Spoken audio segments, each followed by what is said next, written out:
News First at 4 continues. We continue to track the bitter cold temperatures our region is facing. They're pretty low right now, and they're going to get worse. Meteorologist Cameron Aaron starts our coverage with a severe weather alert day update. Cameron?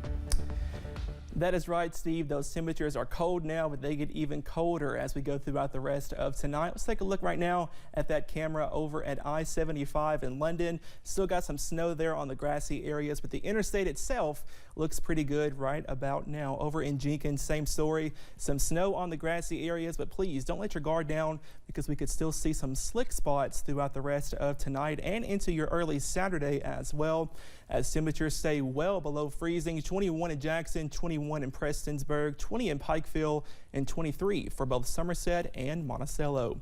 Up on Pinpoint Doppler, most of us are dry at this hour. Still tracking a few snow flurries, though, mainly on the eastern side of the state along US 23 there between Pikeville and Prestonsburg. Getting in on some flurries. Also looking at some flurries now for portions of Breathitt, Owsley, Perry, and Clay counties. None of this is heavy and none of this really amounting to much, but just something to look at as more flurries are flying across the area. Throughout the rest of this evening, if you have any dinner plans out there, be sure to bundle up. We say mostly dry under a mostly clear sky, but check out those temperatures. 19 by 7, 15 by midnight, and some of us wake up in the single digits on Saturday. I got that full forecast and what you can expect this weekend coming up just a little bit later. Steve? Cameron, thank you. We always have more weather coverage and the latest closings on the WYMT News app. If you've not downloaded the app, just put your phone on camera mode and scan the code right there on your screen. It will take you to a link that our news app that you can download, and you can of course always find the latest closings and delays along with breaking news alerts. There, we encourage you to download both the WYMT News and weather apps to always stay ahead of the winter weather. With COVID on the rise, officials at a Southern Kentucky hospital are pleading with people to stop seeking emergency care just to get a COVID test. That is happening in Corbin. WYMT's Phil Pendleton spoke with healthcare leaders and has more from Whitley County. I spoke with Dr. David Worthy, the medical director here, about a month ago when they were not seeing a lot of hospitalizations for COVID, but he predicted around the middle of January they would start feeling overwhelmed again. Hospitals in many places are filling up with people that have the Omicron variant, and it's starting to happen in Corbin again. A month ago, they were treating about 20 COVID patients. Now it's about 50. Now people just wanting a simple COVID test are choosing to come to the ER to get it. They say that it's making an already crowded area a lot worse. Clogs up the emergency room, it ties up our staff, and then those people that come in that truly need our help with truly emergent cases, you know, we're getting delayed care because we're having to triage through the other folks. I spoke with an official with Grace Health, which has clinics all over this area, and she told me they are seeing people for all kinds of health ailments right now. COVID-19, strep, the flu. Some people have 2 of those 3 conditions. In Whitley County, Phil Pendleton, now back to you. And an update from ARH hospitals today. They now have 150 patients in their 14 hospitals, and that's the highest that number has been in quite a while. Health leaders say most of the people they are seeing with serious COVID symptoms did not take the vaccine. The nationwide school bus shortage continues as COVID-19 cases continues to increase. The ongoing shortage of bus drivers already forced schools in at least 9 states to request assistance from the National Guard. Starting yesterday, numerous county public schools in Maryland are going virtual until at least the end of the month. A trucker shortage is pushing that industry to allow younger drivers to help. To ensure there are enough trucks on the road, Congress, as part of its infrastructure bill, is set to expand its safe driver apprenticeship program. In Florida, 3,000 drivers under 21 can apply for the program. Safety lawmakers are worried, though, that it will be too dangerous, but program administrators say their training follows state guidelines. You are safer driving next to a truck driver. Okay, always, because the extensive of training that we receive. Drivers accepted will be monitored by a forward-facing video camera and not be allowed to travel more than 65 miles an hour, no matter what the speed limit is. Type 2 diabetes is one of the chronic health conditions that raises the risk of COVID-19. With more than a third of adults in the U.S. in danger of developing diabetes, doctors are working to get out the word on how Americans can protect themselves. That's why the CDC and the American Medical Association joined forces with a series of public service announcements to raise awareness. Prediabetes is a serious health condition that actually puts people at risk for other serious health conditions like heart attack, stroke, and of course type 2 diabetes. To take a 1-minute pre-diabetes assessment, you can visit doihaveprediabetes.org. The American Diabetes Association recommends diabetes screening for most adults beginning at age 45.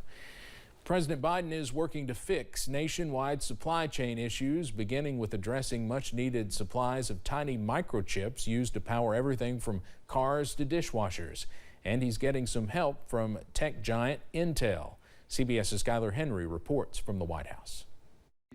President Biden was joined by Commerce Secretary Gina Raimondo and the CEO of Intel at the White House as he hailed the company's plan to invest $20 billion to build a semiconductor production facility in Ohio. Folks at home might be wondering why it's such a big deal for manufacturing something so small, the size of a postage stamp. Well, semiconductors are small computer chips that power virtually everything in our lives. The historic announcement comes amid a shortage of the microchips worldwide, slowing down production of cars, smartphones, and other household items. Because supply is low, we find ourselves in a position that we're really behind the curve.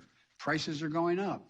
The Biden administration is now urging Congress to pass legislation to strengthen research and development that will help alleviate bottlenecks as a result of the pandemic. Congress needs to pass that bill.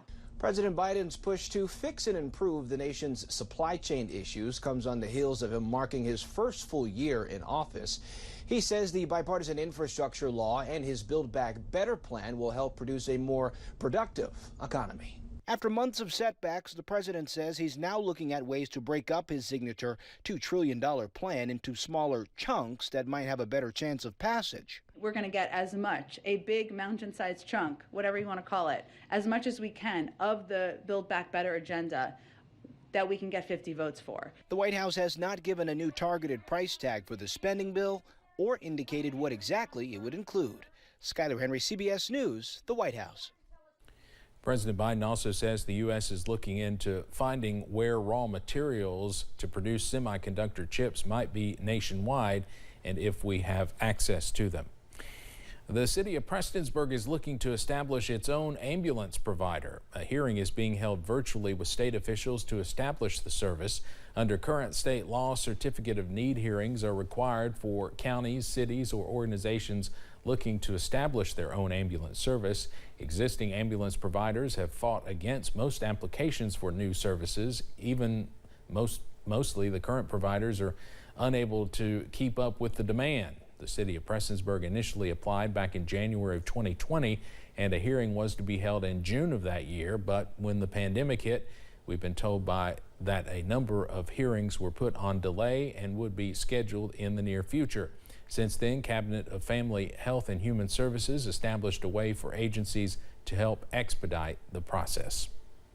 One Eastern Kentucky tourism office recently won multiple awards from the Kentucky Travel Industry Association. Prestonsburg Tourism was recently awarded gold as well as most innovative for its With Love from Prestonsburg video and bronze for its marketing campaign. Along with those awards, one employee at Jenny-Wiley State Resort Park won one of only 5 Star of Hospitality awards in the entire state for her excellence in the hospitality industry. We spoke to tourism officials about how much this recognition meant to them. We're just really proud of it, and we're excited that our area is getting the recognition that we know it rightfully deserves, and that it really has grounds to, and we're proud of it. We hope people are proud of themselves. Prestonsburg tourism was pitted up against all of Kentucky, including large markets such as Lexington and Louisville. And Johnson says it was an honor to bring home some hardware to Eastern Kentucky. We'll have more from Johnson as well as Star of Hospitality winner Amanda Arnett coming up tonight at 6. Yesterday, Governor Andy Beshear paid tribute to a legendary University of Kentucky men's basketball coach. The governor declared the day as Joe B. Hall Day across the Commonwealth by signing a proclamation.